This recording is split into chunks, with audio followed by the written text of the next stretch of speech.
Guys, we have a problem. Let me tell you as women. Women age like milk and men like wine. But your value depreciates with accessibility and availability.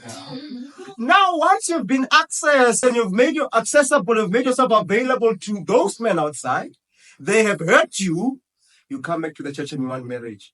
Yeah. Were you trifling? Were you leading a lady on? I was. You have to be careful when someone says your sermon was powerful. It's not necessarily about the sermon. People face. The sex, the clubbing, and the grooving. Man, I'm only young. So why should I not enjoy it? Right.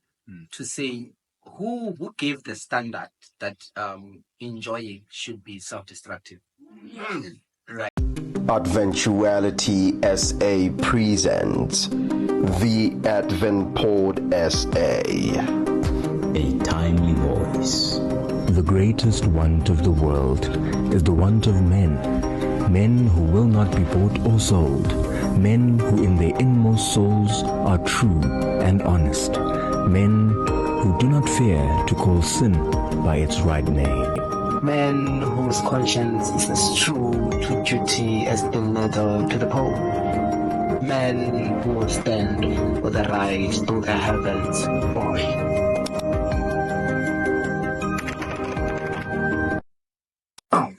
It's all things hookup culture, all things sex, clubbing, hooking up, and all things mental health and community. The popular saying is, the university is the devil's playground. How many of our young people are we losing out there due to hookup culture, sex, alcohol, grooving? Well, it is us, the Advent Pod SA, reporting live from the University of Johannesburg, DFC campus, right here in Johannesburg. It is the timely voice, the Advent Pod. And so today we'll be discussing a very pertinent issue: the challenges of being a Seventh-day Adventist student in university.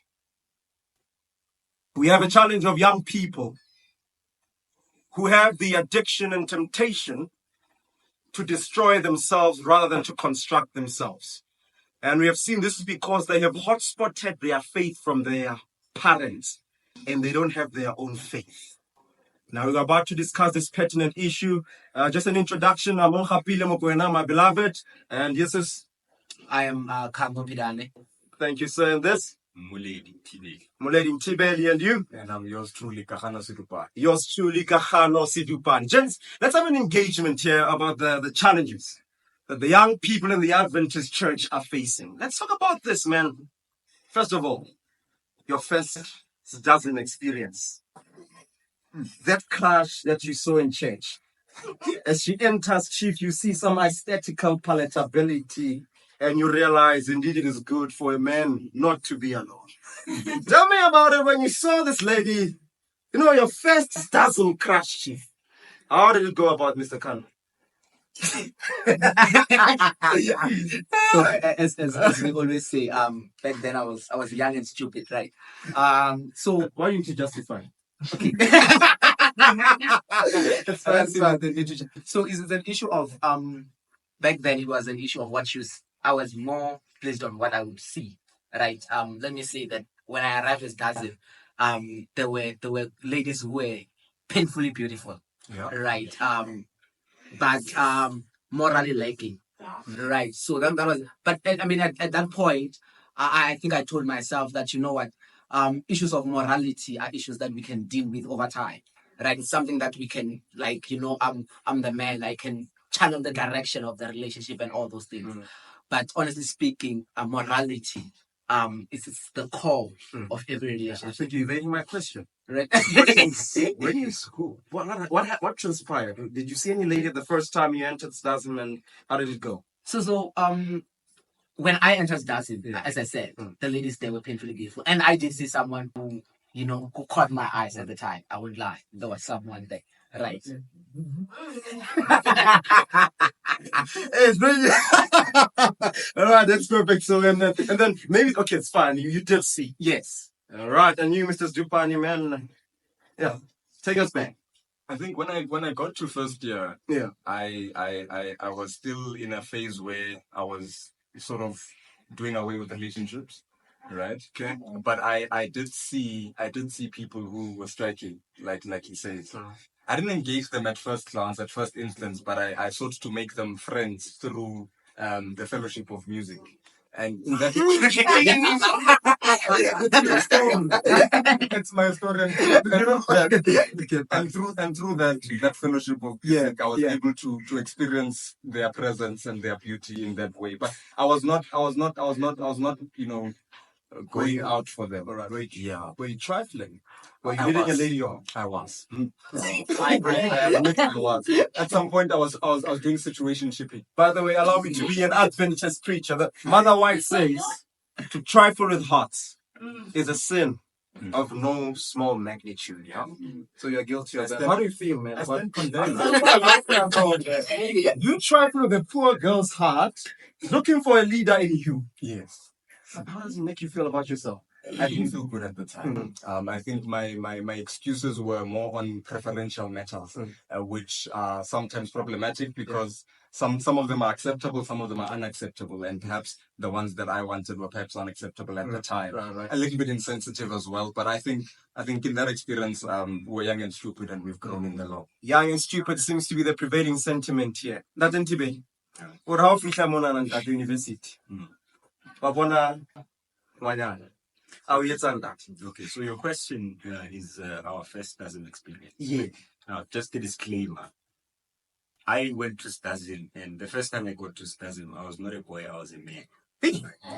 The first time you went to SDASM, you were? I'm going to give you my SDASM All right, yes. experience. Okay. The first SDASM experience. But I will tell you that by the time I got to SDASM, I was a postgrad, so I was older.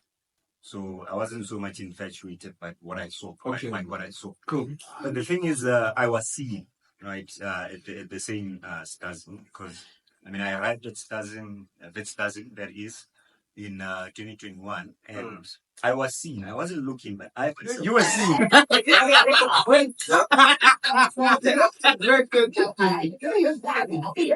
So, okay. So you were seeing. Yeah, but you're not interested. So I'm a person that really likes to, dive into issues, express my opinion, that sort of thing, right? So I was seeing that. I was just in a discussion, stating my views, and then after the discussion, someone says, I like the way you articulate things, right? So my understanding was that, okay, I'm new to the church, by the way, at that time. And my understanding is that, okay, so this is just an Adventist lady who's interested in the content of what I And one thing led to another, and now she has my number, I have her number, and I'm expecting the same conversations to go ahead. Yeah. And the conversation does not go to the things that I was articulating when she expressed the interest in the articulation. All right. I think that's where I saw that, okay, you have to be careful when someone says your sermon was powerful. It's not necessarily about the sermon.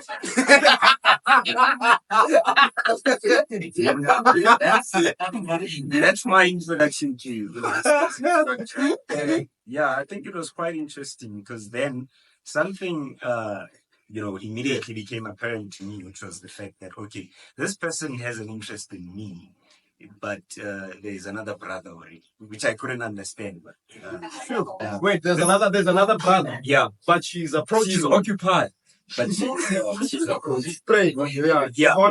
And then what led me to think that this was not a temptation but an opportunity was that she actually said that the guy was non-Adventist. So I felt like I had to be a savior.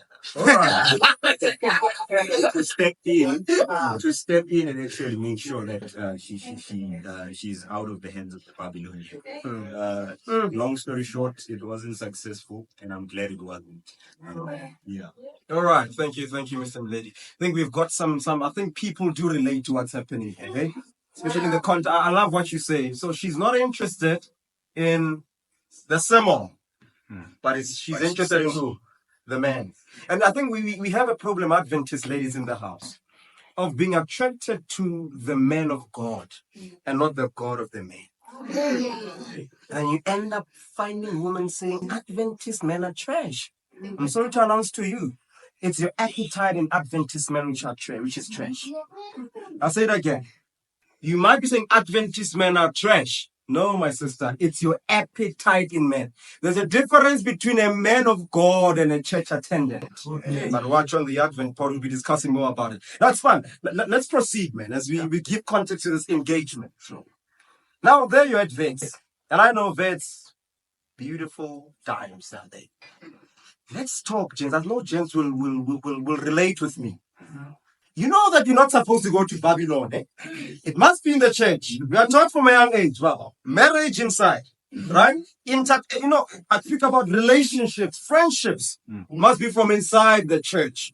My guy, you are there at Vase. Yeah, Dixfield, my guy. And now you see this baby, a wholesome dime. Let's talk about the urge to go and hunt this baby. And you know what's the problem? You can see that this woman, man, she's aesthetically attractive, but morally destructive. We are saying that if I go for this lady, going down to Timna, I'm going down. Talk about those urges, man. Talk about those urges. Let's see. I think Have you had them? so the urge to leave the church has been there, right? And it has always been justified, right? Justifiable to say, you know what? I think I always justify these issues with they don't know, but from what they know, at least I will teach them, right? I think that has always been I will teach them. So that's what we call romantical evangelism. Yes, romantical evangelism. By the way, it's not effective. By the way, Where I say, you know what? Yeah. I'll teach them, right? And I think I don't know, because I myself have seen it fail in a long, broad out. Can you give an example of your experience? No, my experience is there's a guy who, he gets a woman and says, in my household we're Adventists. They get married, right? And they live for like 10 years in that marriage, right?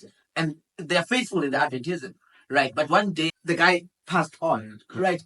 The next Sabbath then off, the wife never came to church. You see, I saw that experience, and I was like, you know what?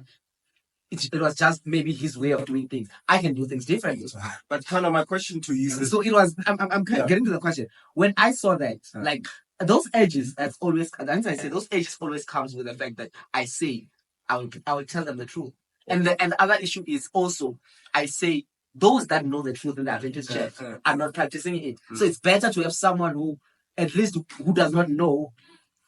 Other than someone who knows and not doing, because the one that knows and is not doing is less likely to change. That's the justification I give myself. so you went for the berry. I didn't go, but I had the edge to go. I think what he's saying now, you need to understand. No. You're at Vets for what? 4 or 5 years? 5. And you've met more than 1,000 of ladies. Yes. Never have you approached one woman from Babylon? No, I'm not. No.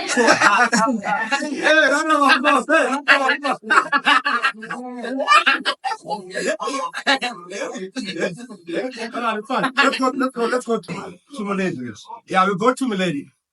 Milady, there's this woman, aesthetically attractive, my guy. She's everything you've wished for in a woman. But unfortunately, she's not Adventist. And definitely, she will lead you to the bedroom. What have you done in that instance? So just by not being an Adventist, she's not everything that I wish for. All right. It's always the first thing to consider for every guy. For me, it's the Adventist. I can't look beyond that. Maybe I can look, but I can't act on it. Yeah. Beyond that, right? Yeah. So for me, just by virtue of being non-Adventist, you're out. I have never been an Adventist and actually been open to it. The closest I've been to being open to dating a non-Adventist was with someone that was actually seeing, a WhatsApp contact, right? Saw the change in the content that was posting. It's very important, I should say, that you share on your socials, right? Because people actually realize, especially if you are coming from a conversion experience, right, that they now see the change in you. And this person genuinely was saying, no, I see that there's a change in your conduct, the things you say and all of that. So the conversation started going, and some interest was there, but when it came to the question that, okay, what do you think about this Adventist doctrine that I've shared to you and that you agree with, right? What do you think of it? So, yeah, I think it's true. It's clear it's from the Bible, but I'm not ready to practice it. And that for me was the cutoff, because I had to tell myself that, okay, I cannot put a timeline for someone's conversion. To say that, okay, in 3 months, if you're not an Adventist, we cut ties. So I had to cut it right there, right? Because, yeah. But in conclusion, for me, there's never a time when I can convince myself that non-Adventist is actually an option. So I think the prevailing status quo in terms of our conversation now is that you have been attracted, but you've never been capacitated or even lured to act on it. Yeah. Right. So, but there's a young Adventist man here who's struggling with bellies. Struggling with, there's something that Samson struggled with, gentlemen, by the way. Are there Adventist men in the house? No. Let me tell you, the greatest weapon that the devil uses to destroy men is immoral women. Samson suffered from what we call a femme fatale. I don't understand how. This man was attracted to a woman who put him in compromising and dangerous situations.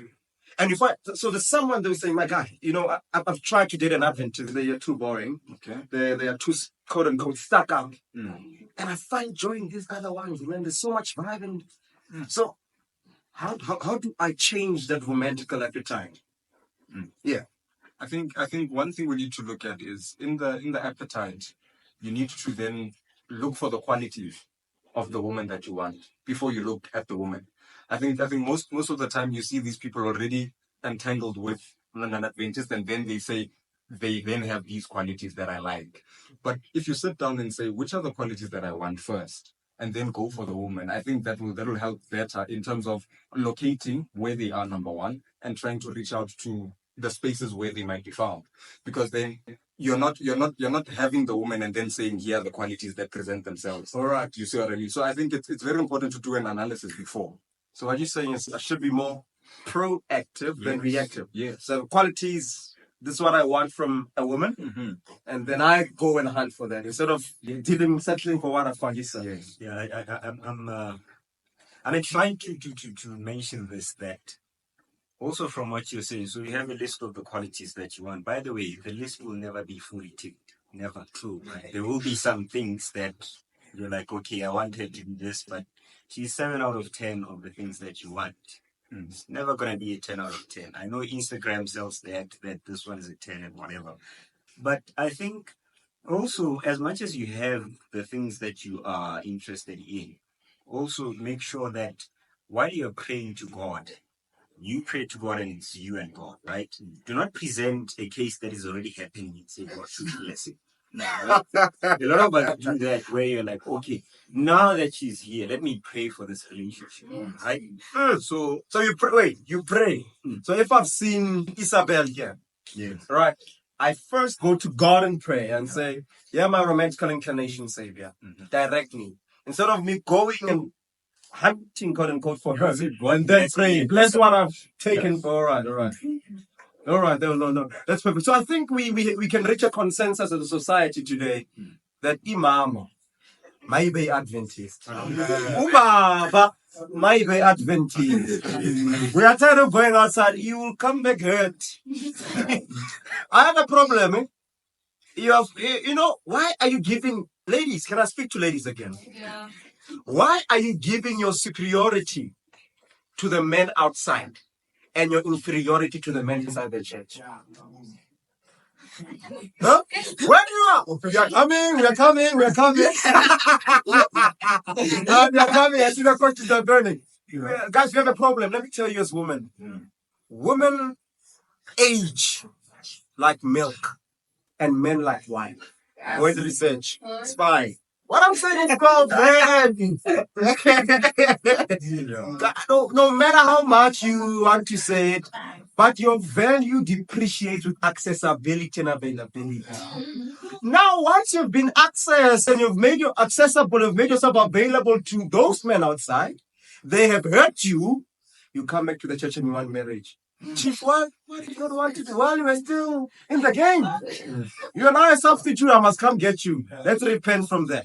But that's fine. Let's carry on. I have a couple of minutes left. Now, gentlemen, let's talk about the social climate of university. All right. I think it's epitomized by you only live once. Come on, let's be wild and free.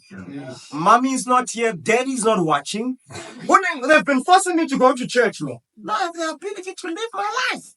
In fact, people are telling me, during your first year, have as much fun as possible. And now this tempts you to go out clubbing, to go out drinking, and hookup culture. Huh? Let's talk about that. I think we'll mix it between the sex. I think we're old enough, all right? And these are the temptations young people face. The sex, the clubbing, and the grooving. Man, I'm only young. So why should I not enjoy it? That's a very interesting question, right? And I think I'll answer it with a question, right? To say, who gave the standard that enjoying should be self-destructive? Right. Yes, sir. That's where we need to start to engage. All right. Who said to enjoy you need to go clubbing, you need to go you need to do all these things? I myself I've never been to a club, right? Thank God for Adventism, right? Yes, sir. I've never drank, right? And I've never felt like I'm lacking enjoyment. Right. So I think that the problem is we're not exposing young Adventists and young people to the joy of being in the presence of God. Right. And when they don't have that, they don't know that there's joy in the presence of God. That's when they want to find joy. And the options that are there is joy is in clubbing, joy is in hookup. Right, but we need to, because I mean, when you're at home, you go to church because they force you to go to church. You know, like it's a Sabbath, we go to church, right? But when you get here, you get a different culture, and I think that's where SDASM come to play. To say SDASM give you make it to say, you know what, being in the presence of God, it's a good thing. It's a good thing to be in the presence of God, right? And when we have that culture in us, that you know what, we can enjoy the presence of God without all these self-destructive things. All right. So there should be a differentiation between enjoying your future or your youth and destroying your future. Yeah. Now, Mledi, here's the thing. My mind has been indoctrinated that to be wild and free, to be liberated and emancipated, to be this guy, the cool guy, I need to go out there and sleep with all different types of women. I might do that urge, you know, because you are seeing that it's prevalent in university. In fact, people they don't even care about the person, but they want the product. How do you deal with that? Yeah, so, you know, this idea, and I'm going to touch on this idea of you need to live, right? You know, I was just asking the guys there, why is it that the things that kill are associated with living, right? So basically, you're drinking alcohol, physically it's killing you, but we're saying you're living. You know, I remember when I was younger, there was a friend of mine, we had this, you know, some friendships are just born out of pure nonsense, right? That it is the oil of the friendship that we must live, right? Whenever one of us would do something bad, the other would be like, hey, you are living. Because you just did something bad, right? And I think that what that puts in your mind is not necessarily something that is self-fulfilling. It is impressing others. A lot of people that are going clubbing, a lot of people that are groovists, if there was a kind of club where you go alone and drink alone and dance alone, they wouldn't go. So you have to do it with and for other people. So there are two ways to learn. You can learn from principle or from experience. All right. Make sure that when you learn from principle. Because principle can teach you before the effects of the bad thing actually are there. Right? So if you learn from principle, then you can see that the word of the Lord says, thou shalt not, and then you not. You understand? Yeah. But then if you're that person that just keeps pursuing the wrong way, you come to a point. I mean, honestly, if I look back at my life, I think if I didn't stop somewhere, I know where I would have been. I have age mates that are dead now because of lifestyle, right? I have age mates that they look 10 years older than I do. Why? Because of what they've been putting in their bodies. You understand? So there are two ways to learn. Make sure that you listen.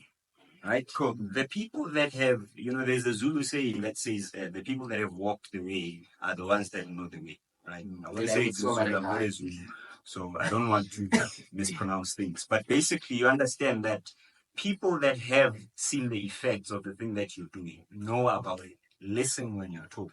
Right? Cool. And now we have a problem of youth that they don't see the results, but they see the action, and they're driven towards the action. Right? Yeah. All right, KG. Sure. There's an Adventist youth in this building right now. They're about to check their Instagram, and they're about to see where it's popping tonight. They're about to see where it's going down. All right? And they're tempted to go and groove. There's a lady right now who's just texted my guy here. What are you doing tonight? Admonish the gentleman, admonish the young. In fact, there's a young lady in here.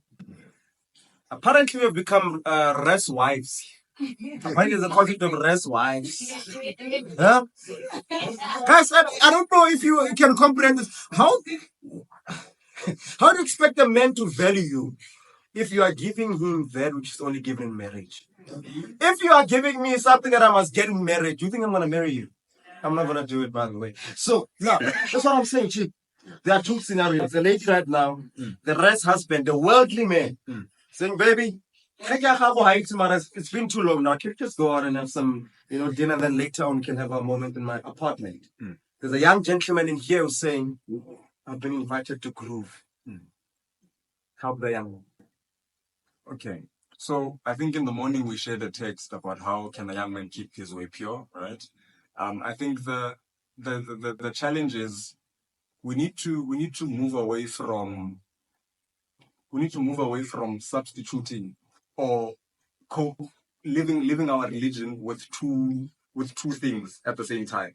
It's called necretism. So you are living a godly life with idolatry in it, because you're at church now and later on you're saying you're going to groove. So you're basically worshiping two different entities at the same time. And that causes some serious psychological dissonance, because I think what you need to then do is decide. If you want to be here, be here. If I want to be here. But Paul says, I want to be here. Paul says, that which I want to do, that I cannot do. But that which I don't want to do, I do. KG, I want to stay in the church. But I'm tempted to conform. Give me a practical way, even you just open to, how then, every day, how do I counteract against this temptation? Look, I think the first thing is recognize the temptation. All right, yes. That's step number one. If you can't recognize it's a temptation, then it means it's your way of life. Are we together? So recognize that's a temptation, number one, and then deal with it thus. How do you deal with temptations? You have to pray. Right? You have to give yourself to God and say, Lord, I like going clubbing. Tell him, I like going clubbing. I like this thing of texting a guy and saying, I'm going to your apartment later tonight. Tell him you like that thing, because it's a temptation to you. If you don't acknowledge it in that way, it will continue being a part of your lifestyle, because you're not willing to transform from it. Right? I understand it sounds harsh, it sounds a bit terrible, but that's the reality of the situation, and there's no truth simpler than that. What does the song say, man? It takes everything to serve the Lord, right? Some praise his name, yet they still live in shame.